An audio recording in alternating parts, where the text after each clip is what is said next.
Hello, good evening, everyone. Thanks for joining me today. Hello. You guys can hear me, right? Hey, London, long time no see. Yeah. How are you doing? I'm doing fine. How are you? Good. Very busy recently. Let me see. I got actually 40 something, more than 50 students signed up. But I don't know how many will be joining us tonight. Let's wait for a minute. Yeah. For those who never took my class before, just providing you a little bit background. So every year at this moment, February, early March, I try to organize a open class to help more students prepare the local and the national exam. So I have practiced this in the past maybe 3 or 4 years. So I believe this probably is my fourth time to organize something like this. I try different things. In the past, I think I mainly focus on talking about the most recent local exam test paper. But I feel if 1 hour or even 90 minutes might not be enough for us to finish a whole year. So this year I want to try something slightly different. As you see from the title, right? I want to focus on a few important equations in the USNCO. Let's see how it will go. I got 23. And if you can turn your camera on, I would be much appreciated. I welcome any questions or any interruption if you have during the class. And by the way, I also want to advertise my national exam prep class. So I know you guys didn't take the local exam yet, right? So this is my website. It's called dcho.us. There are some really good resources if you are mainly work on your own to prepare for the local exam or even the coming national exam. I want to highlight a few things. First is about the learning objectives under the USNCO tab. So I spend a lot of time summarizing the learning objectives. So I believe this, although there's no official learning objectives or scope, but I believe this is a pretty completed and also integrative summarization of the learning objectives in different topics, all of the 10 topics. So if you print this, you will see it's more than 10 pages. I kind of classify the learning objectives in each topic in 2 levels, the local exam, the national exam. So I feel this is something good for you to refer to. The second one, obviously, is the one I just mentioned, the national prep class. So every year I kind of organize this class. I think the student loved my class and it went well in the past. And every year I kind of supported more than 10 students to win good awards in the national exam, honor, high honor, or even study camp. So yeah, just want you to know the opportunities like this. If you're interested, don't miss the opportunity. Okay, let me see. I got 22. I think we can directly get started. How about I share the documents in the chat? I made some slides. Actually, more than 40 slides. I will try my best to finish in around 60 minutes. You guys receive the PDF, right, in the chat box, right? So feel free to use it to take some notes or print it if you prefer. Let's see. Yeah, I already put it here. I think we can get started.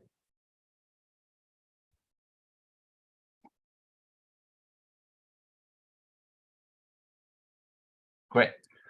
So the 4 equations I'm going to talk about today is Arrhenius equation, basically how the rate constant relates to the temperature. Van Hoff equation is how the equilibrium constant relate to the temperature. And the next one is called Clausius-Clapeyron equation. You don't have to really memorize the name, but you will see what is the exact equation, very soon, right?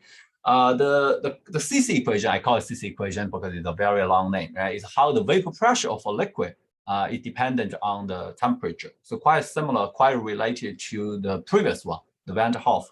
The last one here is the Nernst equation, is how the E cell at non-standard state, or you can say how the E cell change with the concentration of reactants and the products. So the main goal today, first, obviously, to understand these four equations in a conceptual way. So we'll use some local national exam questions, to show you, how the USNCO is expecting you to have a deep understanding, especially in a conceptual way. Obviously, we need to talk about the computation or the calculation based on those equations. And also, I want you to have a deep understanding about how those equations are related to each other, okay?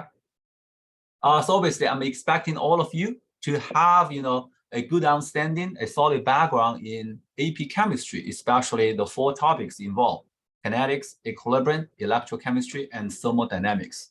So the title I put it here called Several Equations in the Application of Thermodynamics. Actually, this is a title of one of the units in AP chemistry. It's the unit 9, the last unit of the AP chemistry curriculum, if you learned, AP chem before.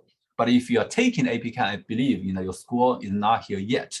Probably you are in unit 7, 6, talking about chemical equilibrium, acid and base equilibrium, right?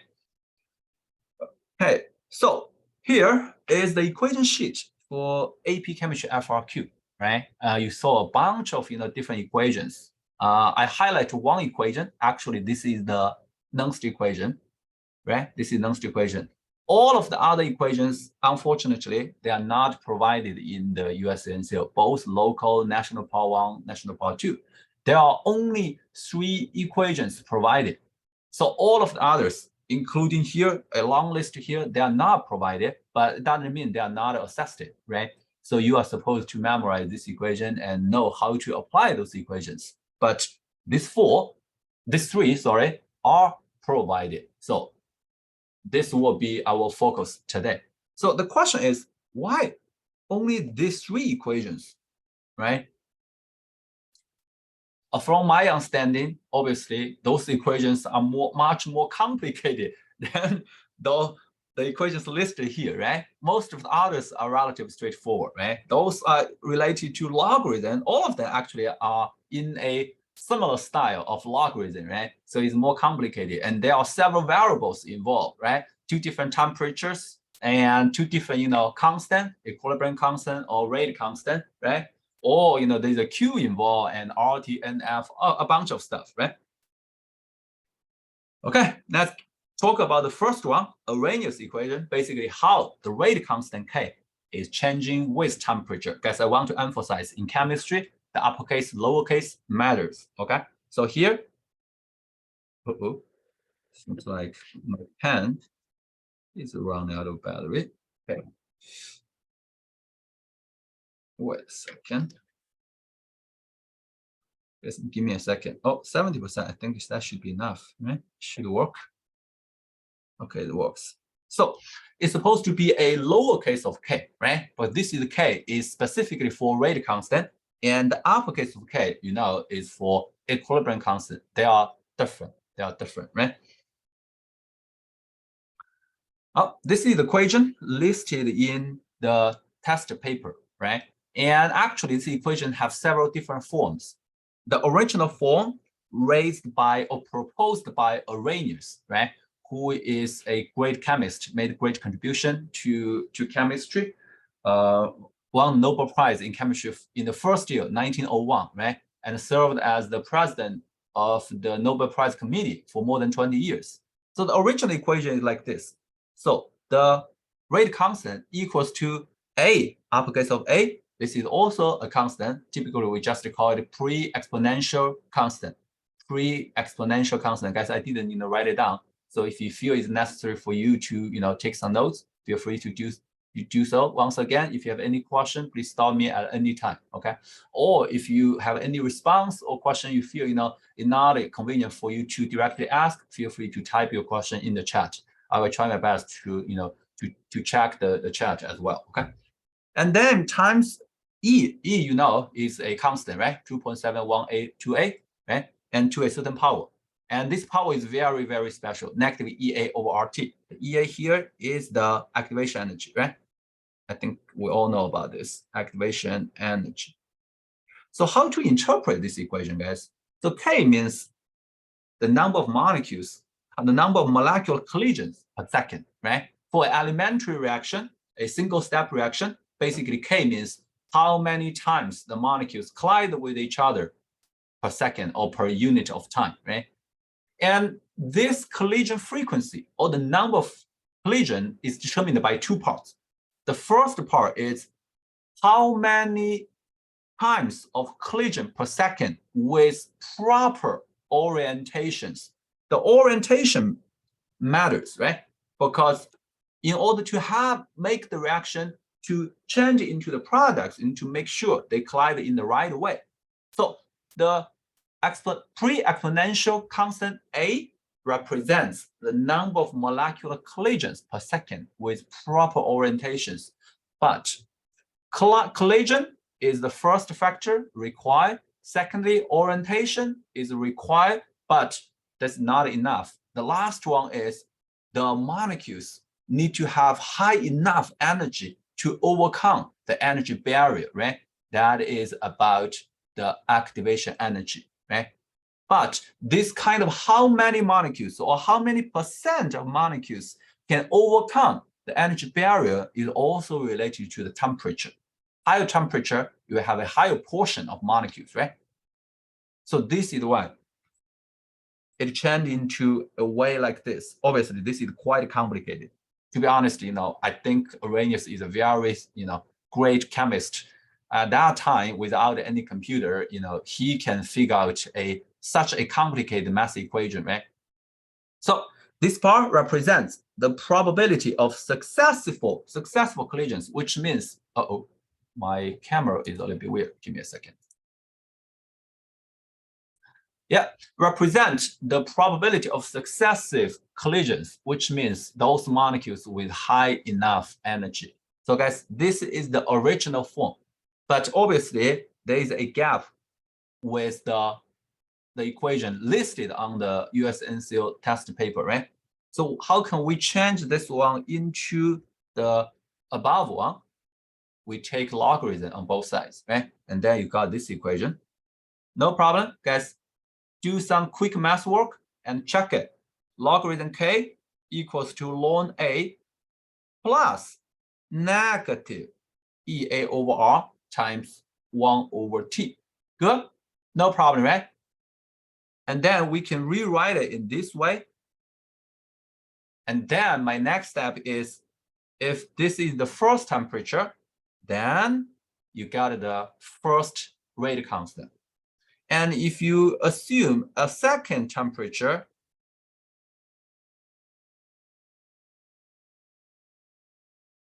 you get the second equation. Let's say this is equation 1, this is the equation 2. And now we'll say, if I use number 2 minus number 1, you will see ln A, if we suppose A doesn't change with temperature, which somehow makes sense, right? And then we also assume EA doesn't change with temperature. So we'll get this, final form of the Arrhenius equation. I will say this equation is the one which is the most important or the most useful. But personally, I do not typically write down the equation in this way. I prefer to show it in this way. Negative EA over R, and the parenthesis will be 1 over T2 minus 1 over T1.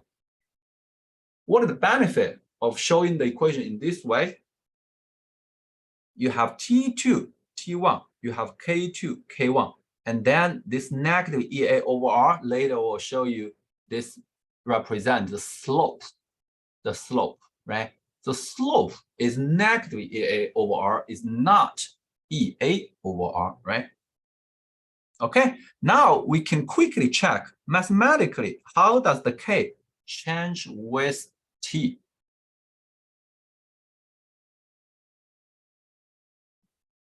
If the temperature is increasing, how about K?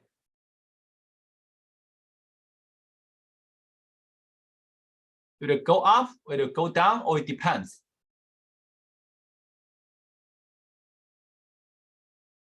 If we follow this equation, we can do some quick analysis. T increase, then this whole thing, right, will decrease. Do you guys agree with me? Because both EA and R are positive, right? And then if we further consider the negative sign, it will increase, right? And the E to a certain power is monotonic. So if the power is getting higher, and then the K is also getting higher, right? Obviously, it's not in a very straightforward way, but we can conclude T higher, K higher, right? This is for sure, unless the EA is negative. But we can say for the majority of reactions, the activation energy, the energy barrier is supposed to be positive, right? Okay. Let's quickly justify the equation or why temperature increase will cause a larger K, right? So I think this is the very typical Boltzmann distribution, right? This is how the kinetic energy of the molecules distribute, right? All of the molecules may have different kinetic energy, but some of them are relatively low, which is here. Some of them are relatively high, which is here, right? But most of them has a kind of average kinetic energy, right?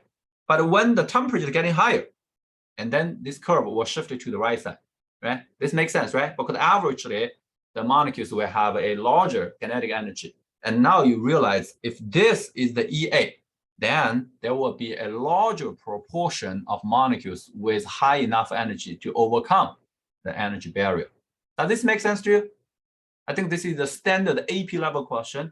The AP exam will ask you to justify why K increases with time. With temperature. You cannot simply say, oh, based on Arrhenius equation, it's like that. That is not the way. You need to use the collision model to explain that. So this can be a good example to show you that. To what degree would an exothermic reaction counteract the increased rate caused by activation energy provided by increased kinetic energy for temperature? Can you say your question again? To what extent does like increased kinetic energy overpower the Le Chatelier's principle of an exothermic equation?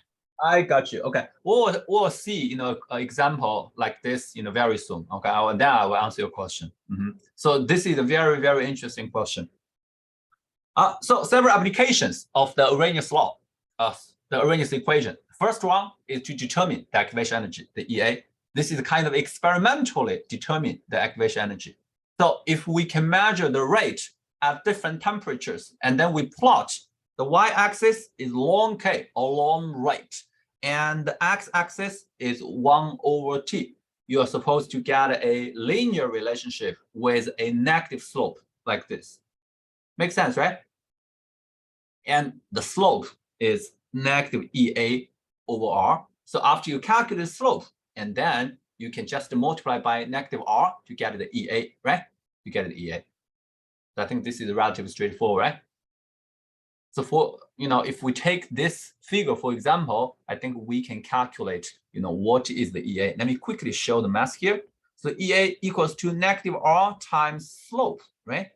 And negative R is 8.314 joule per mole per K.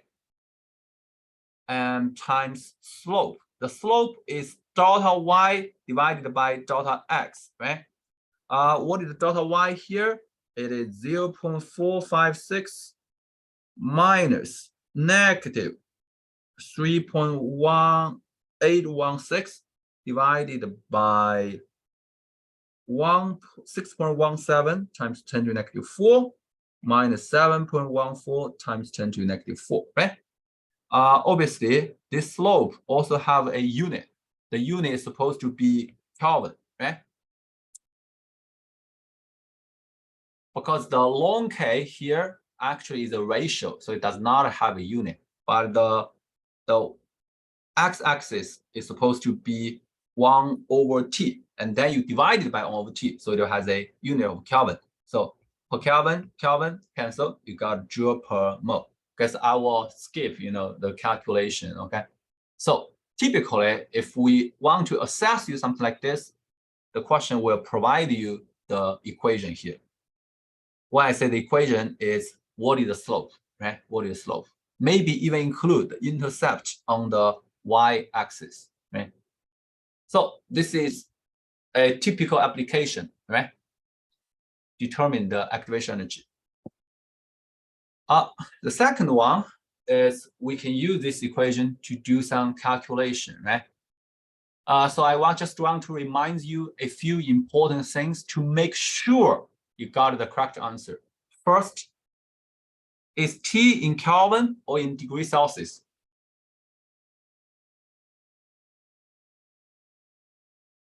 Must be in Kelvin, right? We never use degrees Celsius in any thermodynamic calculation, right? Which R should be used here?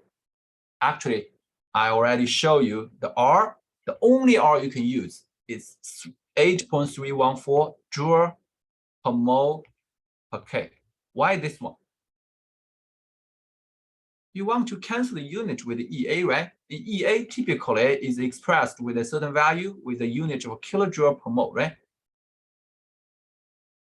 So after you use EA divided by R, and then you see per mole, joule, and then 1 over per Kelvin give you Kelvin, which will be further canceled out by the 1 over T in the parentheses, right? And then you can get a number in the right side without any unit, which is consistent with the ratio of two rate constant should not have any unit, right? Otherwise, you cannot do logarithm to that, right? You cannot do logarithm to a unit. You don't know what will come up, right? Okay, another thing I think you already realized is please convert the kilojoule into joule, right? But the good news is computations like this seems only assessed in the national level. I didn't find in any question in the local level. Oh, it seems like I got some. Thank you. Thanks for your answer. Check it. Okay. A few more applications, more conceptual understanding. Guess you can read the question and let me know what do you think.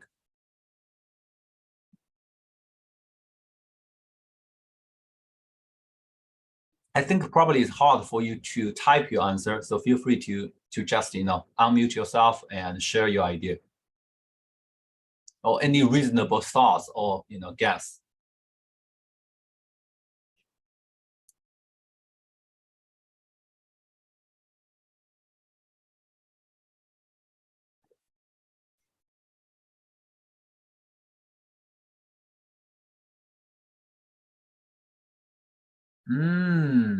Thank you, Selena. So Selena mentioned about the reaction A probably the more sensitive to temperature, right? And more sensitive to temperature probably is related to a larger activation energy. Now this makes sense to you. So it's supposed to connect it with a different kind of activation energy, right? I feel this is the right direction, even we didn't prove it mathematically yet, right?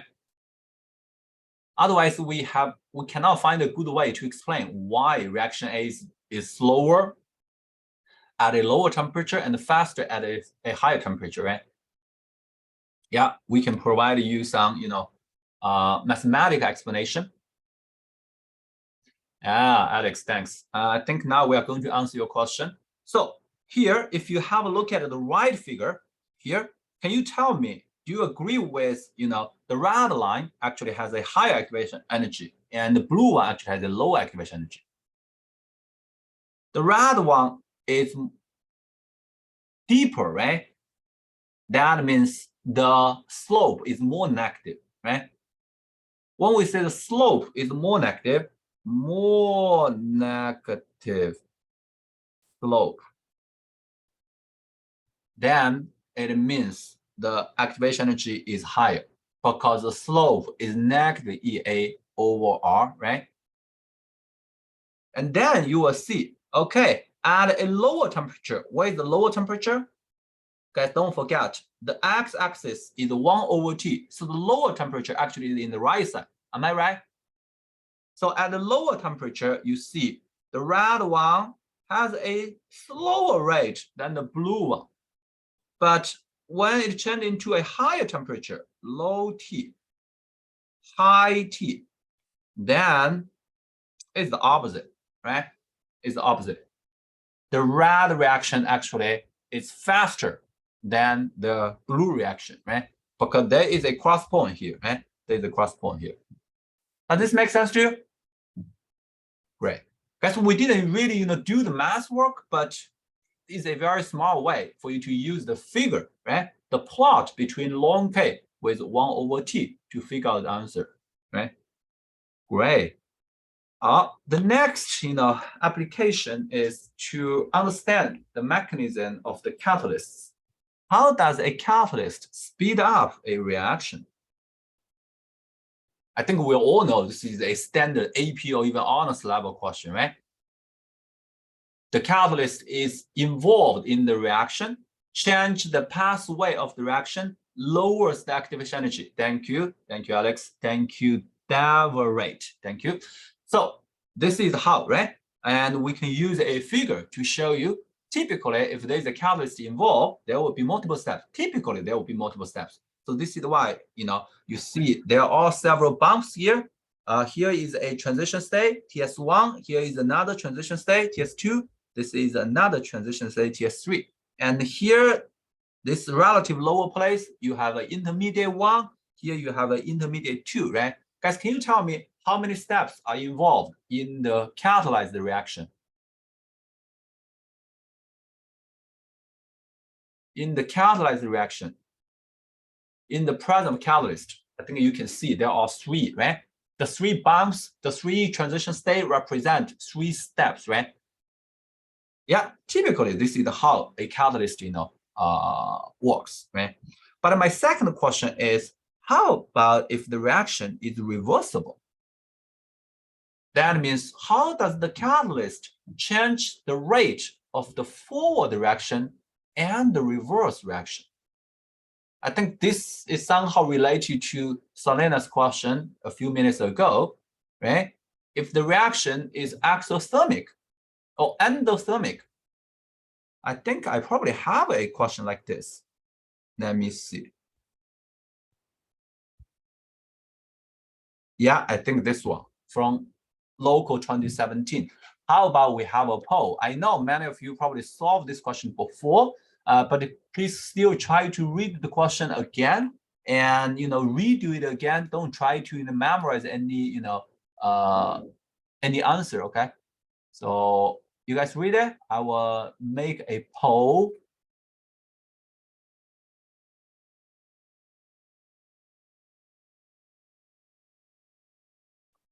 Okay. Can you see a pop-out window?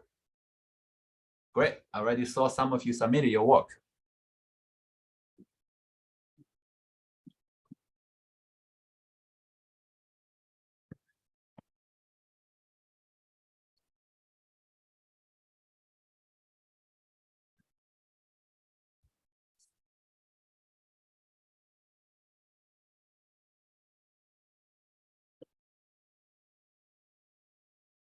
How about we have 15 more seconds, guys? I already got 19 submissions, which is very impressive. Let's try to get the last few submissions as well.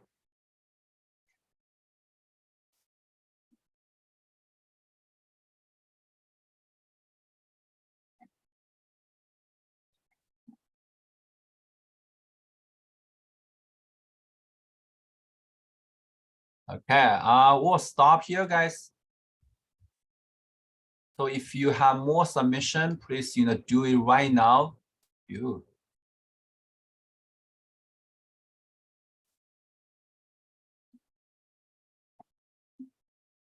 I will end the poll. I will share the results. Obviously, B is the correct answer, right? And as most of you, chose this one.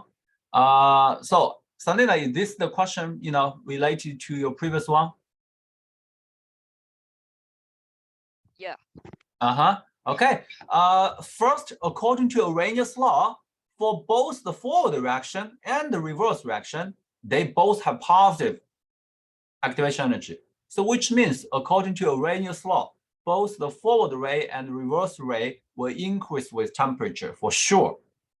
But we know, based on LCP, the Le Chatelier principle, for an endothermic reaction, higher temperature will shift the equilibrium to the right side, to the endothermic direction, right? To re-establish the new equilibrium state. So obviously, we do not want to have any conflict about the kinetics part and the equilibrium part. So how we can,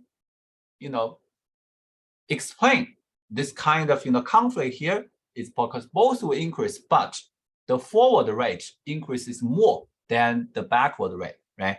So how can we explain this? If we go one more step further, now say this is an endothermic reaction. This is your reactants. This is your product, right? And here is the activation energy for the forward reaction. No problem, right? Where is the activation energy for the reverse reaction? The reverse reaction is from the product goes back to the reactants, right? So which means the energy barrier, the reverse reaction need to overcome actually is here, right? Let's change into reverse, right? So now, as you can clearly see, the activation energy of the forward reaction is greater than the activation energy of the reverse reaction, right? Guys, can you tell me what is the difference of the two activation energies? What does the difference represent?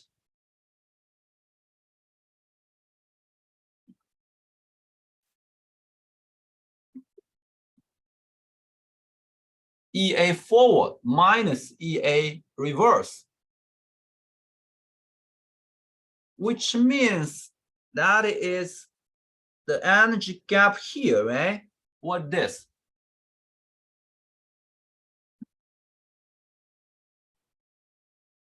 I think this is clear, right? Thank you. This is the delta H, right? The delta H of the reaction. So obviously, if this is a exothermic reaction, it will be a different story. Now this is the endothermic reaction, right? We got this conclusion. But the question is asking you for an exothermic reaction, and then we just need to replace the sign. The forward reaction rate will be smaller than the reverse reaction rate, right? And now, guys, that goes back to what we discussed here. For a reaction with a larger activation energy, the rate constant will be more sensitive to temperature change, right? Which means increasing temperature will increase the rate more for the reaction with a larger activation energy. Does this make sense to you? Yeah, we can draw the line one more time for you to get a clear idea about this. Let me put it here, okay? Let me put it here.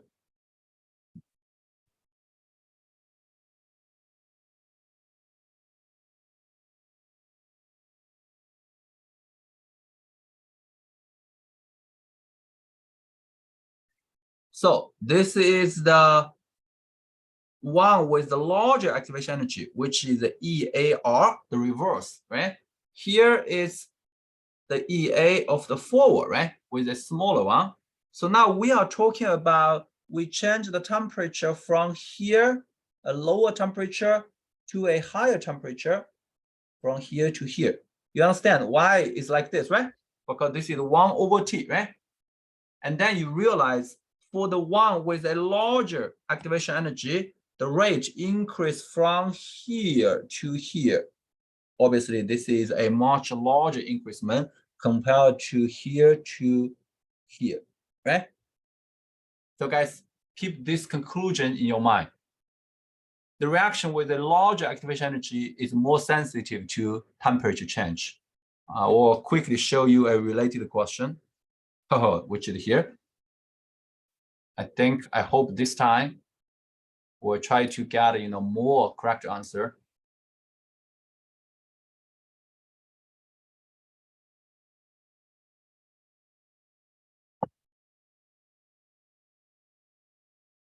Yeah, let's say we do 30 more seconds.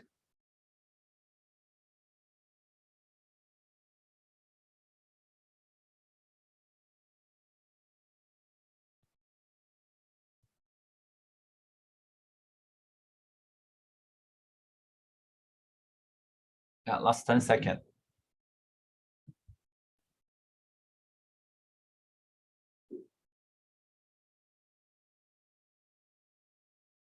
Okay, and let's stop here. We got most of submission. Most of you got the correct answer D, right? C is not right. The one with a larger or greater activation energy will be more sensitive to temperature change. This can be approved by using the plot ln K versus 1/T, right? As I just showed, right? Guys, any question for me so far? Okay, great. How about we try this one?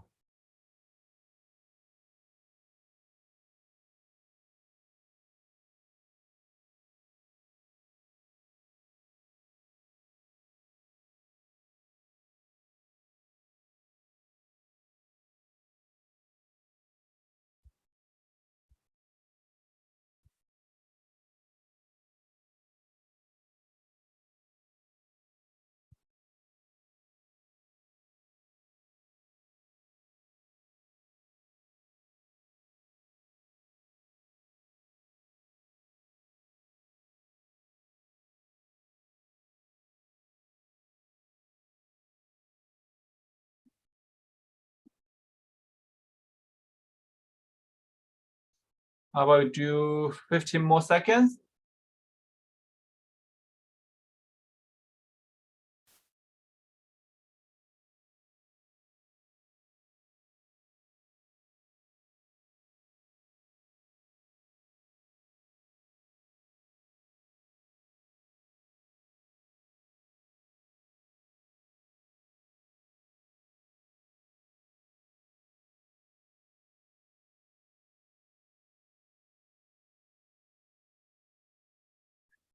Okay, I think we got most of your submission here.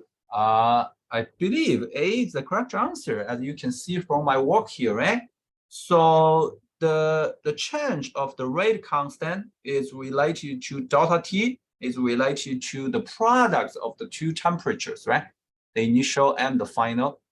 So which means if the temperature is higher or the temperatures are higher, and then the ratio will be smaller, right? The ratio will be smaller. Does this make sense?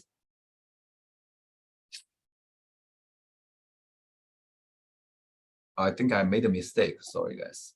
T1 minus T2. So this is negative delta T. So this negative sign will cancel with this negative sign, will cause the right side to be positive, right? Now it makes more sense, right? Because the delta is always the final minus the initial. So which means it's T2 minus T1. But here we have T1 minus T2. So that this is why you got a negative delta T, right? And now it makes more sense. Because you do need to pay attention to the sign. The different sign may change your results, right? So I think you probably already see local 2019, 2018, 2017. So question related to Arrhenius law was assessed every year. There will always be at least one question. So if we move forward, you will see another similar question in local 2020. Let's try it out.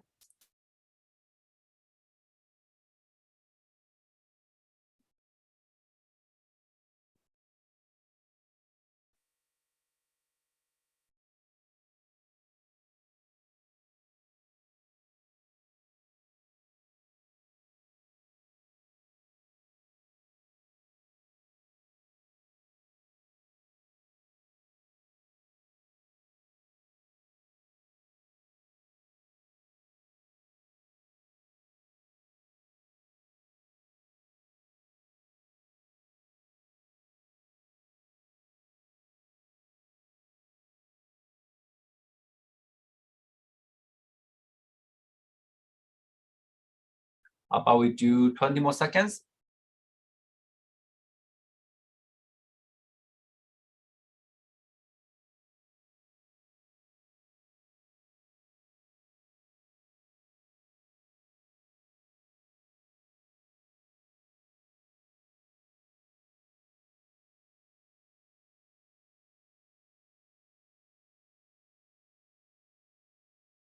Okay, we'll stop here, guys. This question is a little bit harder, right? We got 14 out of 23, got A. A is the correct answer because the catalyst will speed up both the forward and reverse rate to the same degree. How to justify that? We can first use a semi-quantitative way. So now say you have a reaction like this. This is uncatalyzed. And then you have the catalyzed reaction. Obviously, the reactants and the products are the same. So which means the delta H doesn't change with the addition of the catalyst, right? So you see the forward activation energy change from this much to this much. So there is a delta EA of forward reaction like this. But similarly, the backward reaction, the reverse reaction with the original EA like this, and now a new EA like this, also a delta EA of reverse reaction like this. And then you see the delta EA actually is the same. Do you see that? Which means the activation energy change is the same for both the forward reaction rate and the reverse reaction rate. And then later we can apply the Arrhenius law to mathematically prove this is correct, right? So you have ln K2 over, how about we do it that way? We'll say ln K equals to negative EA over R times 1 over T plus ln A. But now the problem is we got a EA prime. This EA prime represents the new activation energy with the addition of the catalyst, okay? Obviously, the EA prime is supposed to be smaller than EA, and then the K will change into K prime. And then we divide it by R times 1 over T. Sorry, I don't need to have a T1. And the temperature doesn't change, so the T is still the same. And ln A is still the same. So now you can see ln K prime over K. That means the second equation minus the first equation, right? Second one minus the first one. The left side change into ln K prime over K. The right one, these two are canceled. And then we got negative 1 over RT times EA prime minus EA. And obviously, this has been confirmed. This is the delta EA, right? And as we mentioned, the delta EA is the same for both forward reaction and reverse reaction. Then we can conclude the forward rate will increase the same degree with the reverse rate. Guess that this makes sense to you? So we kind of, take a little bit deeper to use the math to prove some conclusions here, right? Okay, so keep this in mind. This is a very important conclusion. Catalyst will speed up both the forward rate and reverse rate to the same degree, right? So which means if the reaction is already at equilibrium, after you add the catalyst, it's still at equilibrium, right? It will not shift, but both forward and the reverse rate will increase, but they still equal to each other. This is why the equilibrium doesn't change, right? I think this is a nice background. I would like to slightly revise this question to assess your further understanding. Let me see what I can do.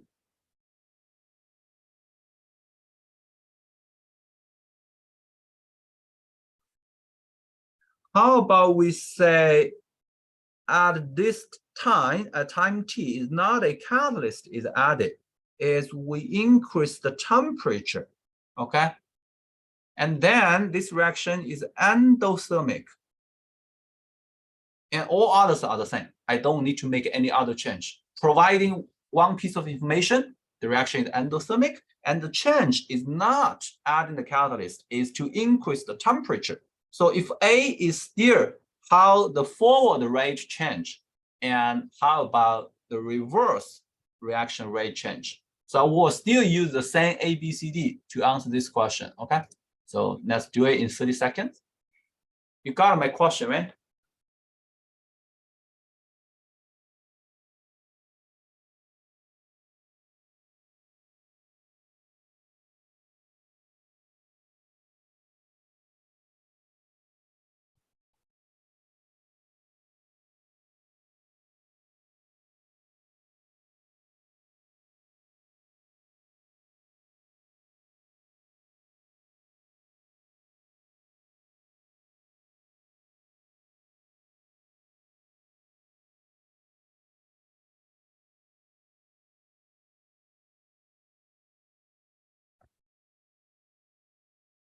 Okay, can we have a few more submission in 10 seconds?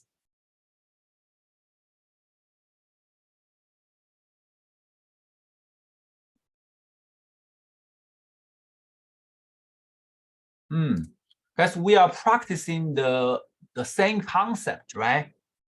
First, the correct answer is B. Congratulations to most of you guys. Why is B? First, higher temperature, both forward and reverse rate will be high.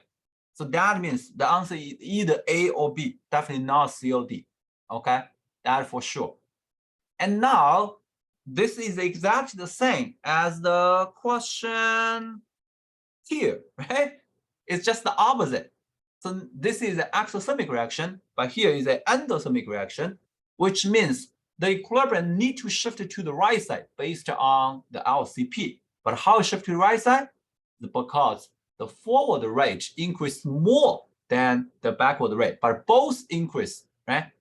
And the reason why the forward rate increase more is because for an endothermic reaction, the forward reaction will have a larger EA compared to the backward reaction, right? And we already concluded a larger EA will make the reaction more sensitive to temperature change, which means with the same degree of temperature increasement, the forward rate will increase more. So this is why the correct answer is B, right? I hope, after we practice several questions related to some similar topic, and you guys got a good understanding about this part. If you still have any question, feel free to specify your question, because I feel sometimes, actually for most of the time, when I heard the question, when we go a little bit deeper or forward, it actually can help most of us to have a better understanding. So your question probably represents the question of others as well. Okay, 2021 still related to how catalysts change the rate. Let's have a quick look.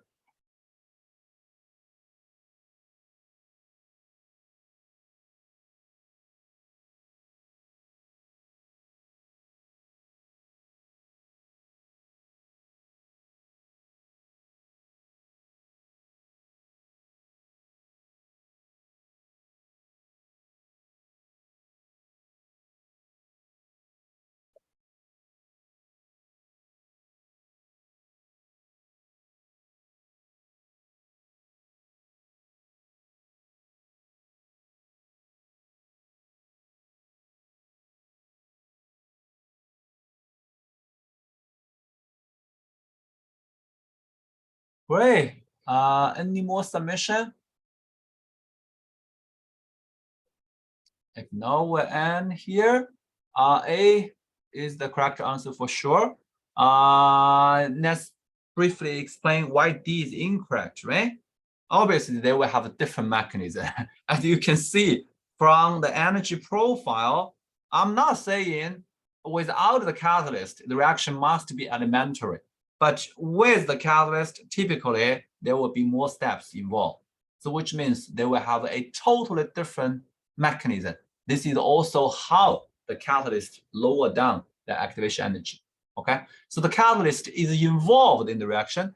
typically is involved in the previous step and consume, and then reproduce in the following step. This is how the catalyst work, right?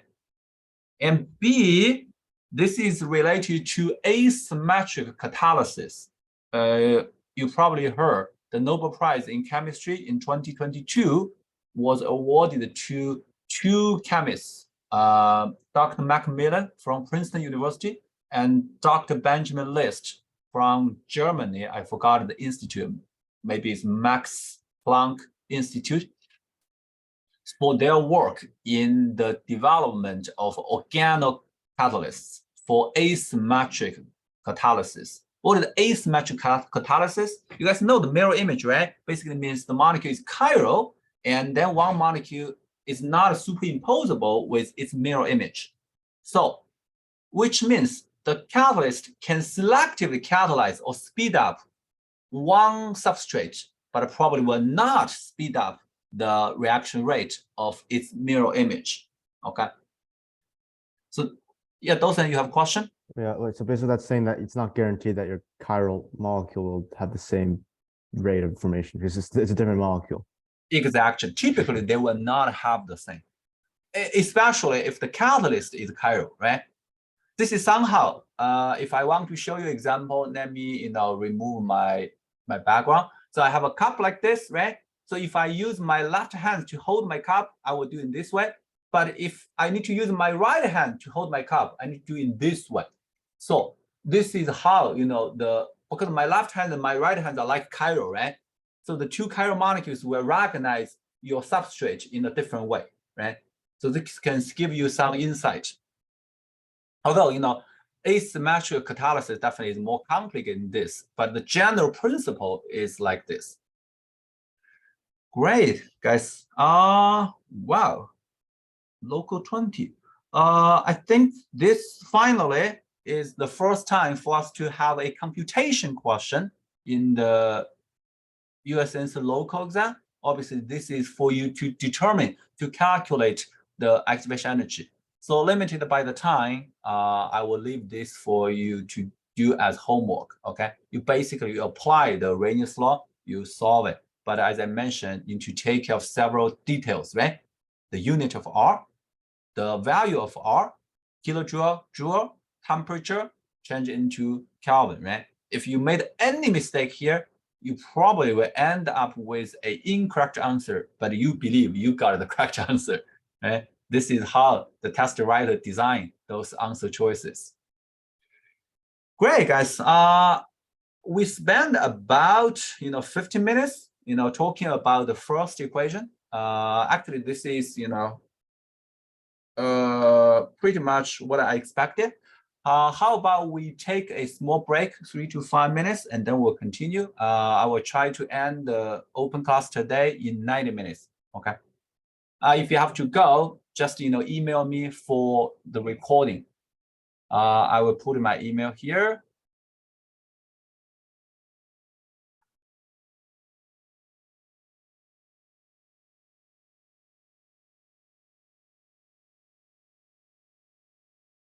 Okay, see you guys in a few minutes.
Welcome back, everyone.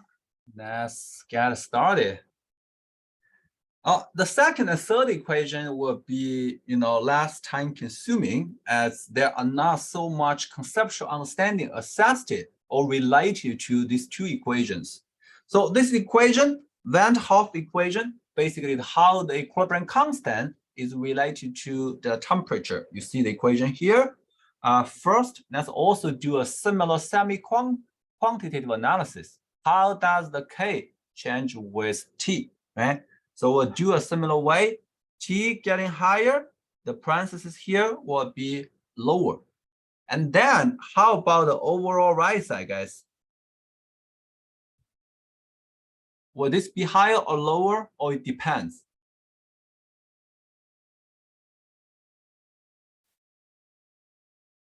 It really depends. Because this time we have a delta H of the reaction, which we are not sure about the sign. It can be positive, it can be negative, depends on the reaction, is axial or endothermic, right? So if delta H of the reactions at standard state is positive, which means this is an endothermic reaction, and then we will say this part is negative. And then we'll see this whole box will be larger, and then the K will be larger. So in this case, we can say higher temperature, larger K. But if the reaction is exothermic, that means the delta H is negative. Obviously, we'll get the opposite results. Higher temperature, smaller equilibrium constant. And we know equilibrium constant is dependent on temperature and is dependent on temperature only, right? But it's not related to any initial concentration, right? Clear, right? And similarly, we can also convert the equation into this form, although on the test paper, only the first one is provided, but I think you are supposed to know how to derive the different form, because this form will be more useful for you to run any sort of computation, right? Okay, how is this equation derived? Where is it from? First, we know the standard Gibbs free energy change has a relationship with the K, right? Delta G standard equals to negative RT ln K. And also, we know delta G standard equals to delta H minus T delta S. So if we divide it by negative RT in both sides, when I say both sides is this, the two sides of this equation, right? And then you got this one, you got this one. So which means the constant here is the delta S of the reaction divided by R, which means we are not exactly sure about whether this constant or this intercept on the y-axis is positive or negative. It can be positive, it can be negative, depends on the sign of the delta S, right? Good, let's move forward. So as we summarized already, if the delta H, by the way, if we plot the ln K versus 1 over T, similarly, the slope will be negative delta H over R. Do you think this is quite similar to the Arrhenius equation? The only difference is you replace the delta H into the EA, the activation energy, right? But the others are pretty much the same. But this time, because we are not sure about the sign of delta H, so we may have two scenarios, right? If the delta H is negative, you get a positive slope. But if the delta H is positive, you get a negative slope, right? So similarly, based on this plot, we can also measure the delta H. And based on the intercept on the y-axis, we can get the delta S, right?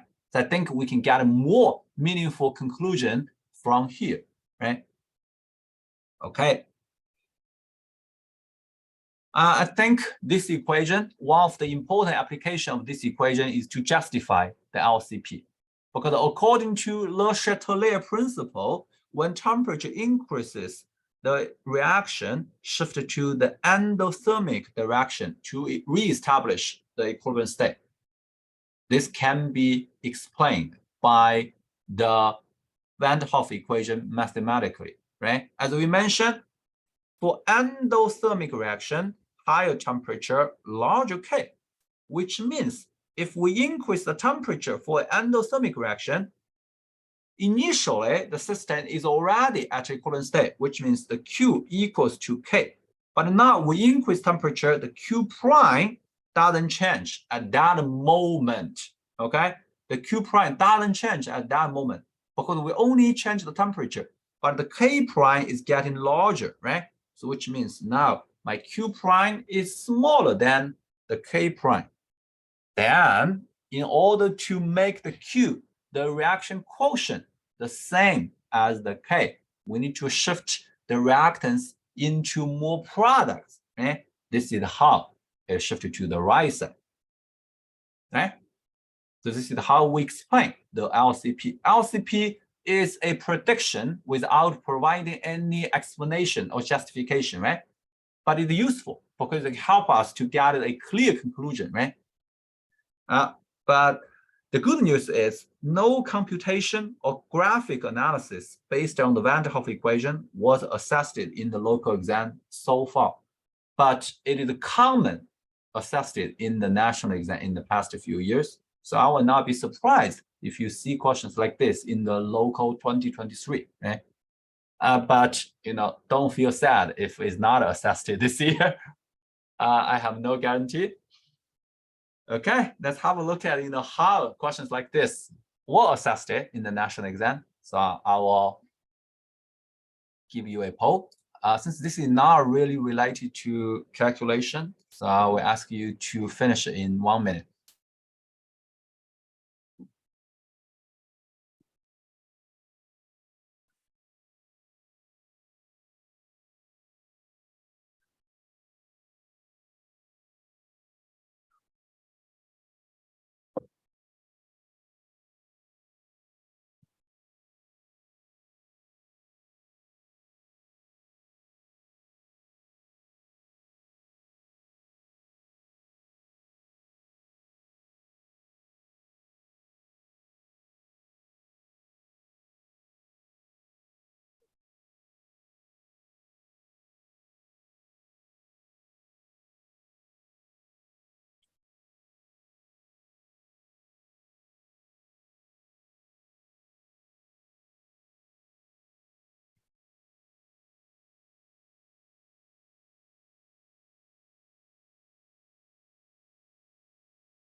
Okay, guys, I may have to stop here. Obviously, you feel the difference, right? You feel the elevation of the difficulty in the national exam, right?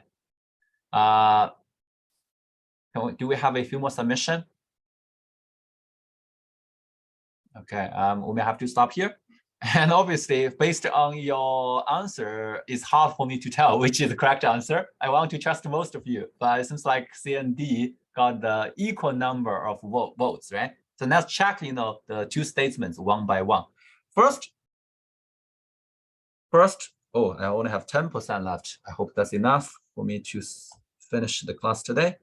So here, the ln K is the Y. The 1 over T is the X, which means the slope is negative H over R. Sorry, there is a negative sign here. So now, because the slope is negative, which means delta H is positive. No problem, right? And the intercept on the y-axis is delta S over R. And here, the intercept is negative, which means delta S is negative.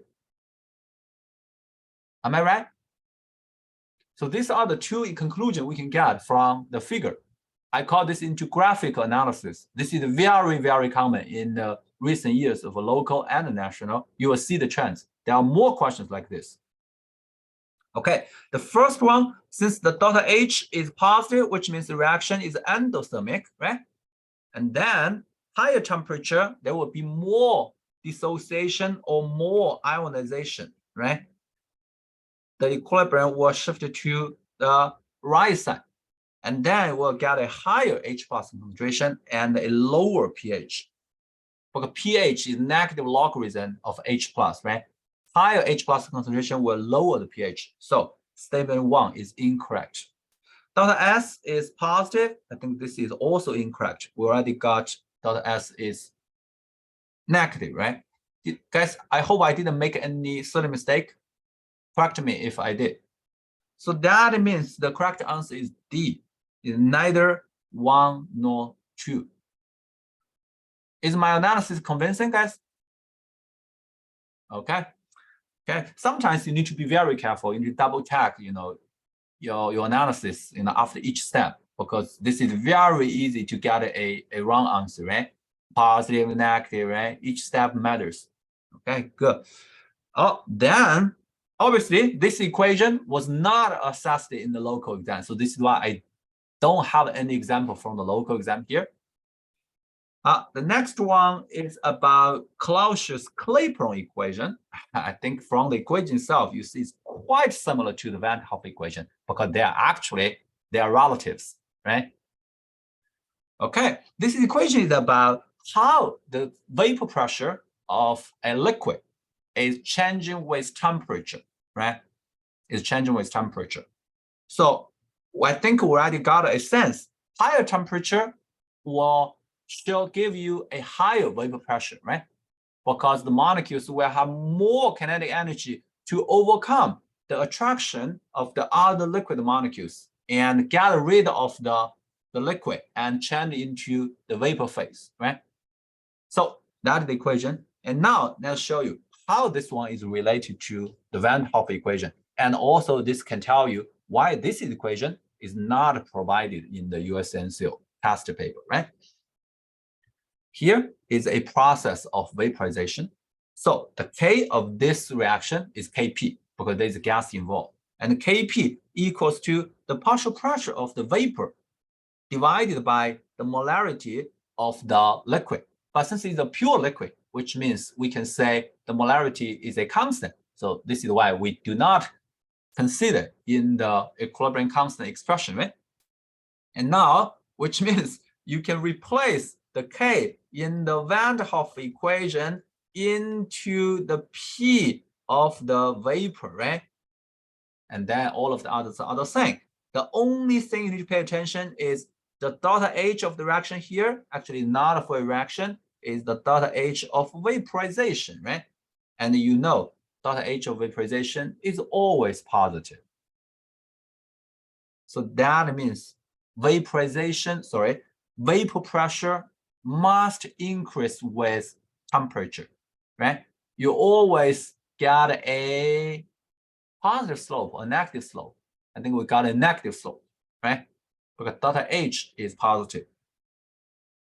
So we'll conclude the CC equation is just a special scenario of the Van Hoff equation. It can be applied to two different, processes, either the vaporization of a liquid or the sublimation of a solid, because the sublimation will also cause a vapor pressure, right? Okay, let's see. One more thing I want to talk about is the normal boiling point, right? What is the definition of normal boiling point? First, boiling is the temperature when the vapor pressure of a liquid reaches the atmospheric pressure, right? And normal means when the atmospheric pressure equals to 1 atm. So from this figure, you can clearly see water has the largest boiling point here, right? And it means the vapor pressure of water is, how should I say, is the highest at the same temperature, right? It is the highest at the same temperature. Sorry, it's the lowest, my bad. So for example, if we do it here, you see the water's vapor pressure is here, and the alcohol, the ethanol is here, and the diethyl ether is here, right? Which makes sense. The reason why water has the highest boiling point is because it has the strongest IMF, meaning caused by the strong hydrogen bond, right? And ethanol also with hydrogen bond, but less hydrogen bond will be the middle one. And then diethyl ether, if you know the structure, you will see there's no hydrogen donor anymore. All of the hydrogens are connected to a very non-electronegative carbon. So the bonds are even non-polar. So there are only kind of long dense position forces and a relatively weak dipole-dipole interaction in the molecule, right? So the IMF is much weaker, right? And actually diethyl ether is very easy to vaporize, very volatile. And the vapor can kill you if you breathe too much, right? Okay, guys, let's check this question. Also a very interesting question.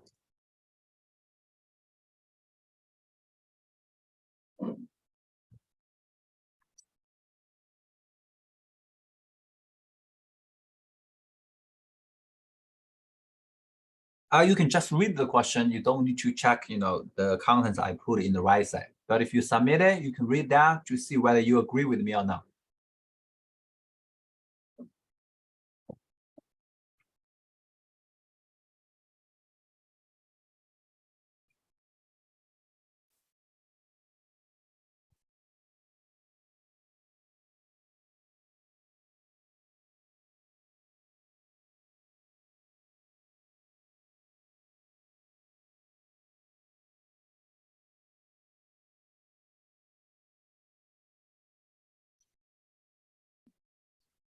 Guys, let's do 30 more seconds.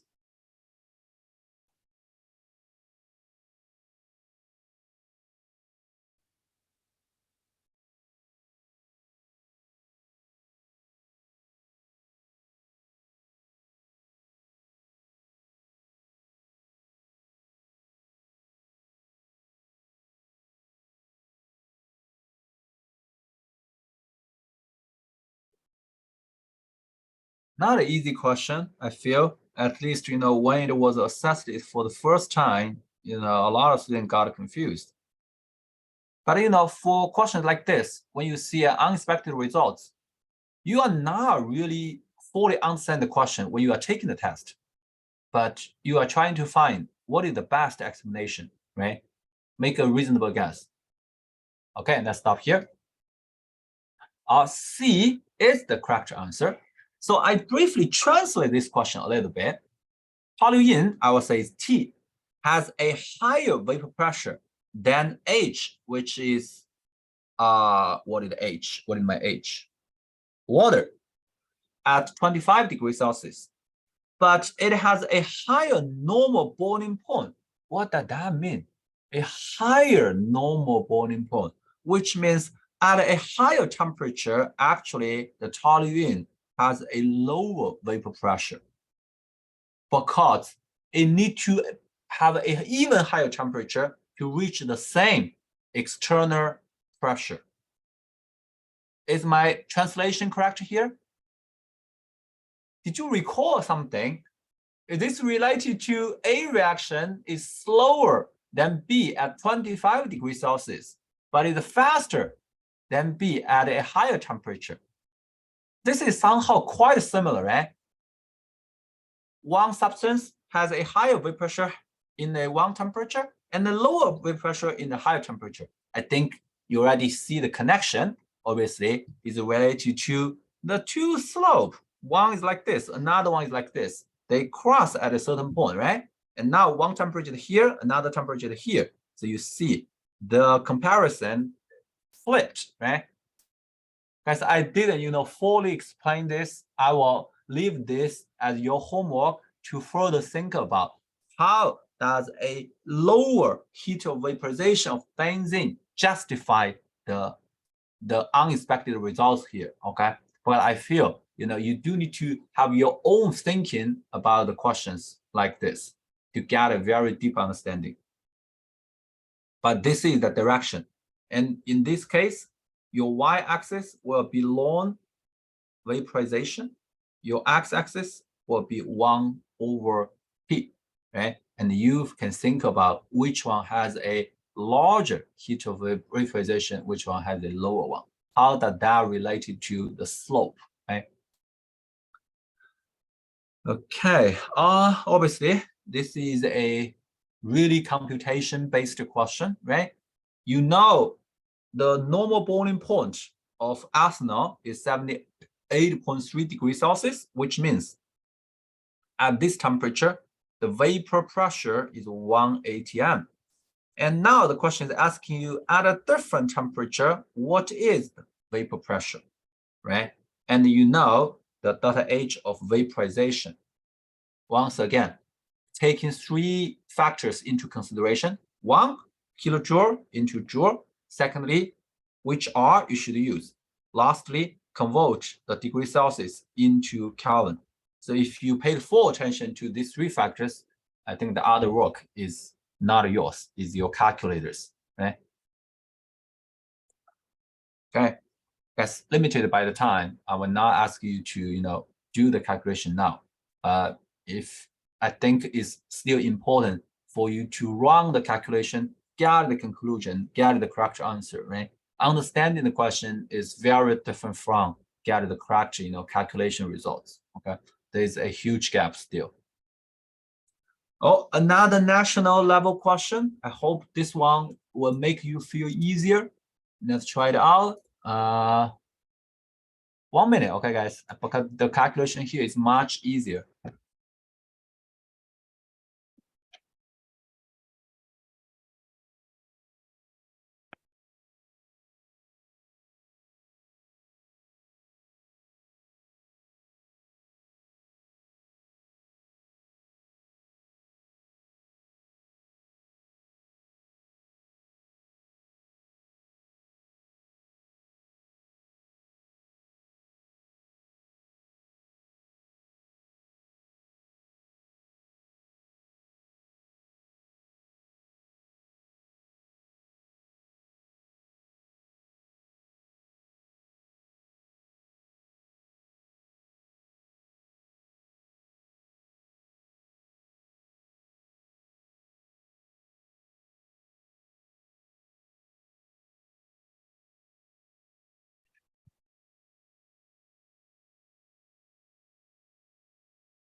Okay, guys, I may have to stop here. I know not everyone, finished the calculation here.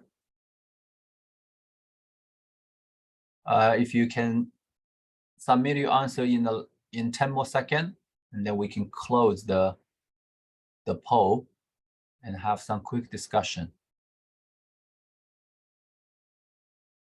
Okay. Yeah. So as I mentioned, right, if you can still recall the equation, the slope is negative delta H of sublimation over R here. And the intercept on the y-axis is the delta S of the sublimation divided by R, right? So which means you can figure out the entropy change.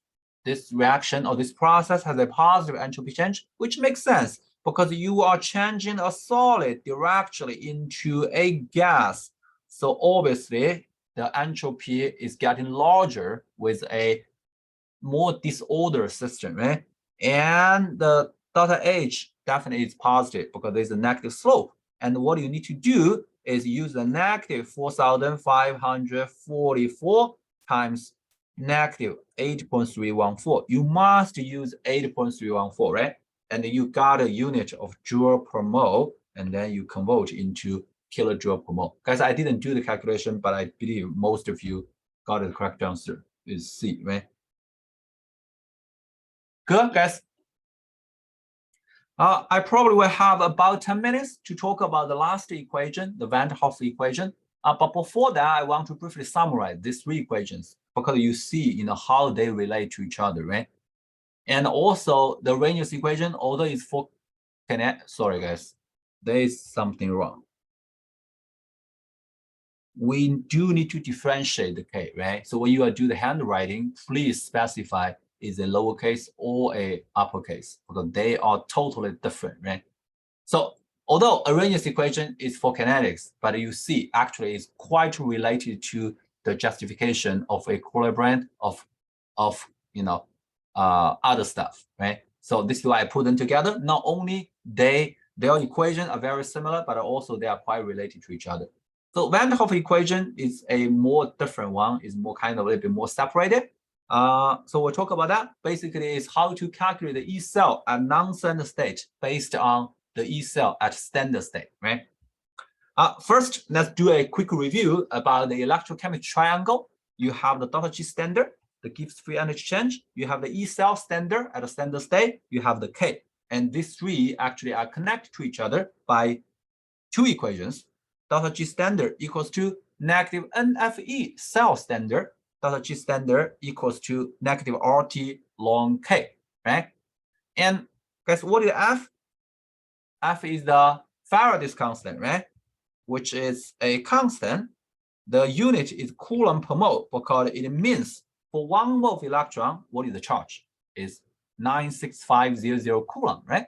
What is N? N is the number of electron transfer, and N has no unit. It's just in a number, right? I think the others you are quite familiar. So which means by combining these two equations, we can figure out how does the E cell standard relate to the K, right? Obviously, you don't have to memorize this equation, but you do need to know these two equations because neither of these two are provided on the paper of USNCO, right? Great. This is some background. So if we briefly summarize, if the delta G standard is negative, which means the reaction is spontaneous, right? And then based on the equation, you see K is greater than 1 and the E cell standard is greater than 0. And actually, they are all consistent with each other, right? Good.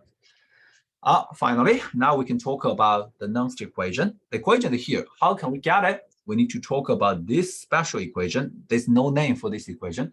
Basically, this is the Gibbs free energy at a non-standard state. And you need to remember this equation as well. Delta G equals to delta G standard plus RT ln Q. Q is the reaction quotient, is a snapshot of K. It means you follow the K expression, but you use the concentration or the partial pressure at any time. It's not necessary to be at equivalent state.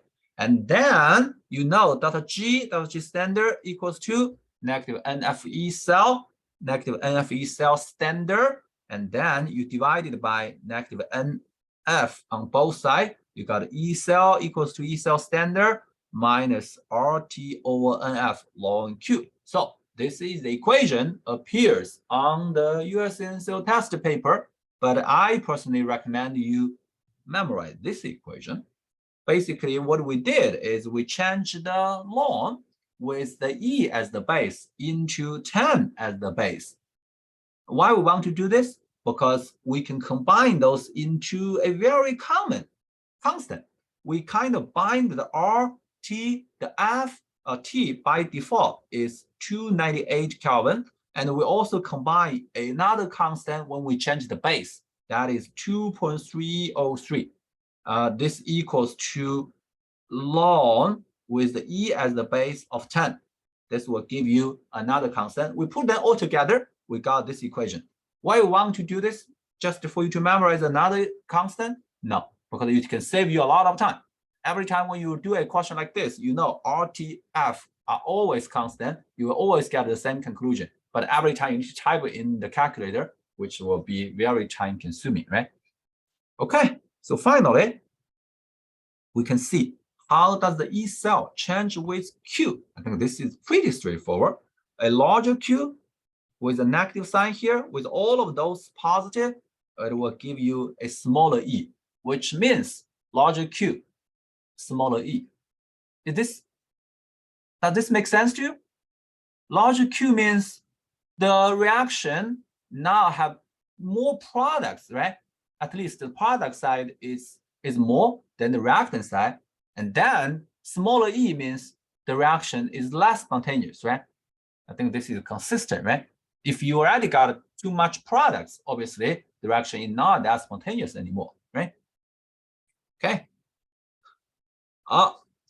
And we can use LCP to semi-quantitative or even qualitative analyze the Nernst equation, because if you increase the Q, which means you shifted the reaction to the right side, right? You get more products in the right side and less reactants in the left side. Obviously, the reaction is not that spontaneous anymore, right? And then the E is getting smaller, So which means without a calculation, you can also get the relationship larger Q, smaller E, right? Let's quickly do some, practice. This one is not really a computation-based question, so I'm expecting you guys be a little bit faster. Now say 30, 45 seconds. I need to get a charger. I only have 3%. I'm not sure whether it's enough. Sometimes, the last few percent is very risky. They are not the real case. I'll be right back, guys.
Great. Guys, let's stop here.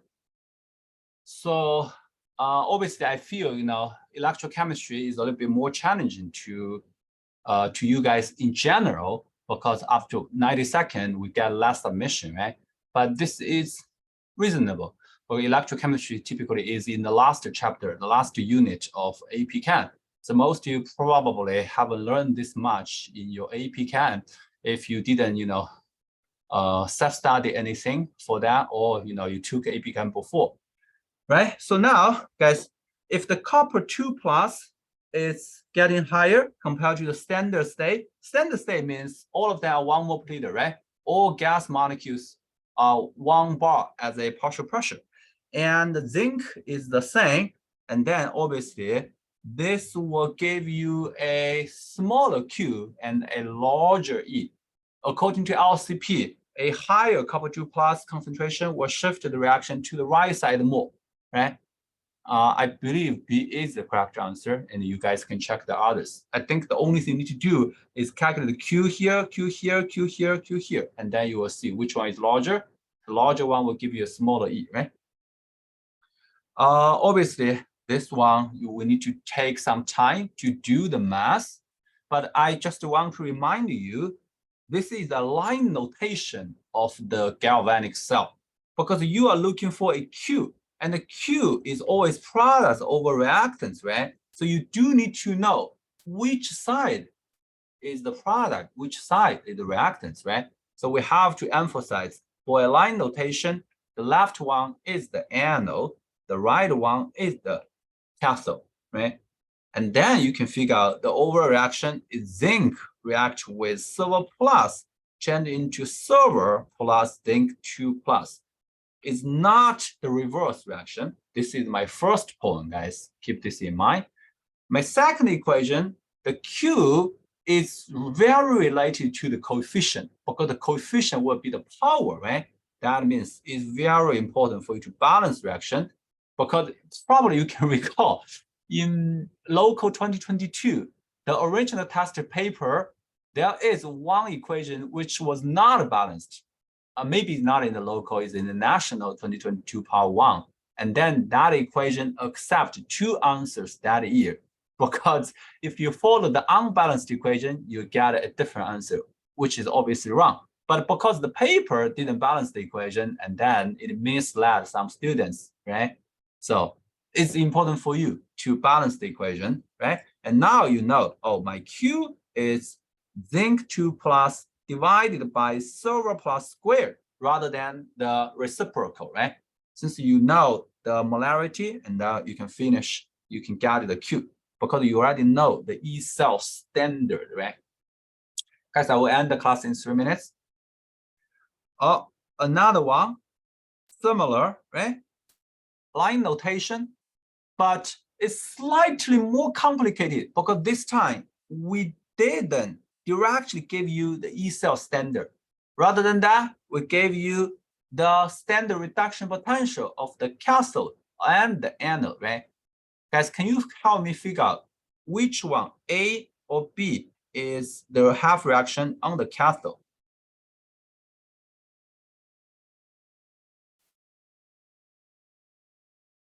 Based on the line notation. Yeah, feel free to type your answer in the chat. Is my chat still working? Seems like no one. Oh, okay, thanks. So as we mentioned, the left one is the anode, right? The right one is the cathode, which means the second equation, right? The B reaction, the B half reaction is on the cathode. So you know I need to use cathode minus anode, right?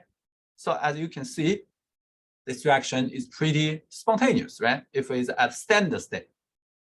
But now obviously it's not at standard state. So this is why you need to use the Nernst equation to do some work, right? To do some math work. Okay, guys, limited by the time, we are now going to do the math here. Please practice yourself after class. And in 2021, we move it one more step further.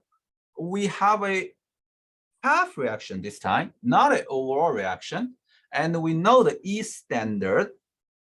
This means the H plus is at standard state, which is 1 mole per liter. But now the question is asking you at a different pH of 5.00, which means the new H plus this time is 10 to the negative 5.00. Right? Obviously, guys, this is not an overall reaction anymore, but we can still apply the Nernst equation even to a half reaction because it still follows the same way. This time, it is just E equals to E standard, but it's not a cell anymore because it's a half reaction minus RT over NF ln Q. Guys, can you think about what is the expression of Q here? I will provide some options for you to consider. My Q, first one, A, is Mn2 plus divided by permanganate. My B is the reciprocal, is MnO4 minus divided by Mn2 plus. My C, my Q, is Mn2 plus divided by permanganate times H plus to the power of 8. My D is something else, right? Guys, you can think about which is the right way. Maybe I can also, flip the C. Q is 1 over C, okay?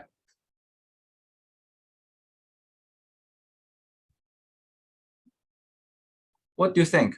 What is the correct Q? A, B, C, D.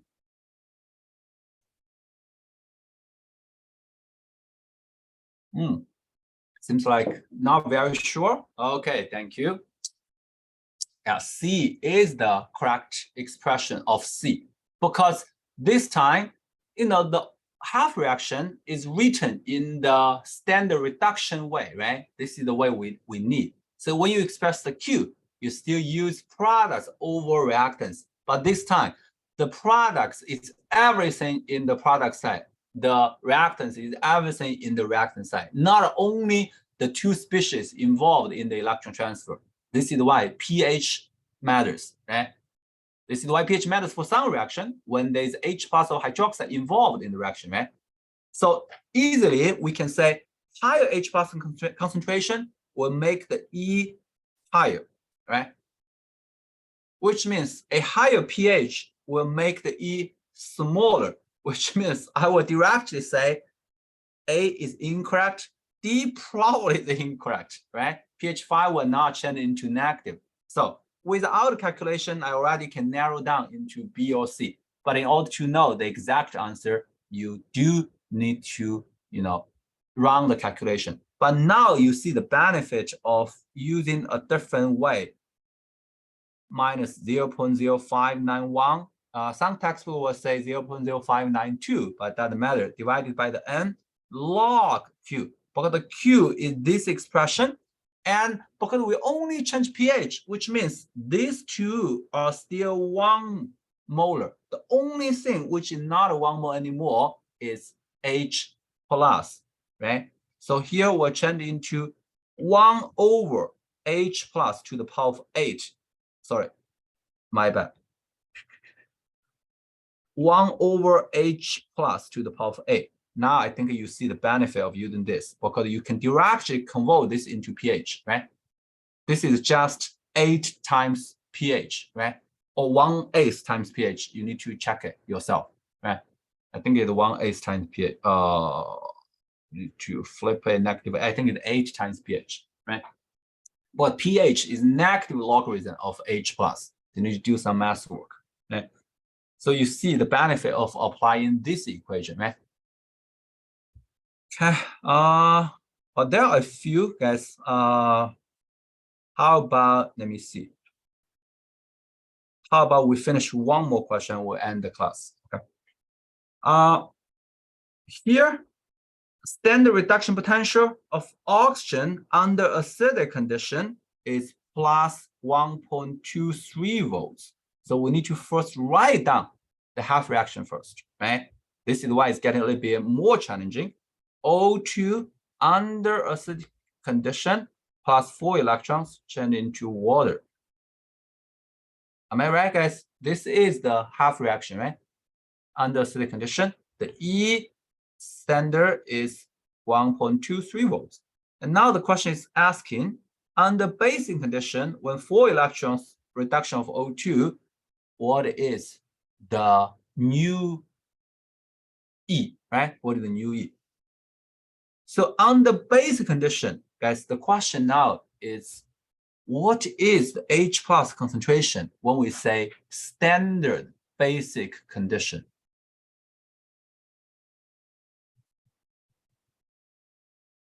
Because we do need to know the H plus concentration to do the calculation, right?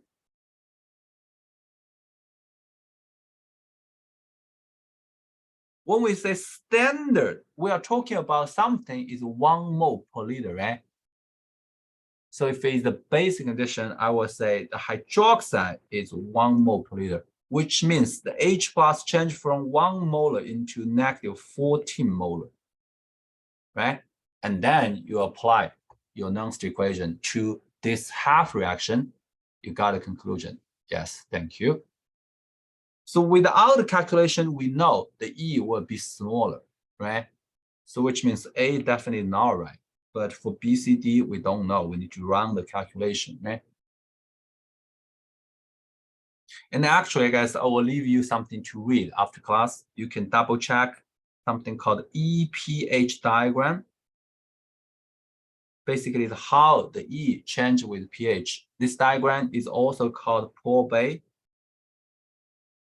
diagram. Although Poor-Bay diagram is a little bit more complicated because it involves, multiple species for the same element, right? Okay, guys, my last 2 examples, limited by the time, I'm not going to explain that here, but the general idea is how can we apply the Nernst equation to the concentration cell to, solve problems for KSP. Although in the textbook, for questions like this, we use a different way. We use these 2 half reactions to get the overall reaction, which is Mg2Cl2 change into Mg22 plus 2 chloride. And we got this overall reaction. We got the E cell standard, and we use this to further calculate the K. The K here is the KSP, right?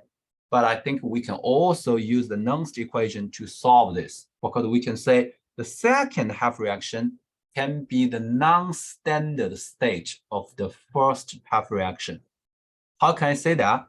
Because in the second half reaction, when you say E standard is chloride is 1 mole per liter, which means your Mg2 plus is KSP over 1 mole per liter square, right? Actually, it's just KSP, right? So which means you can solve the Hg22 plus in the second half reaction by using the Nernst equation, and then you can convert into KSP. Actually, it's equals to KSP, right? Great, guys. Thank you so much for your, attending the class, your participation. I think it's already, pretty late. Let's end the class here. I'm also glad, very glad to see, some of students who took my national prep class last year actually joined the session, today. I look forward to, working with you guys in the future if we have a chance. Check my website if you want to know more information, and email me if you have any question. Okay, guys, have a good night. I will see you next time. Bye bye. Take care. Thank you so much. Have a good night. Yeah, you too.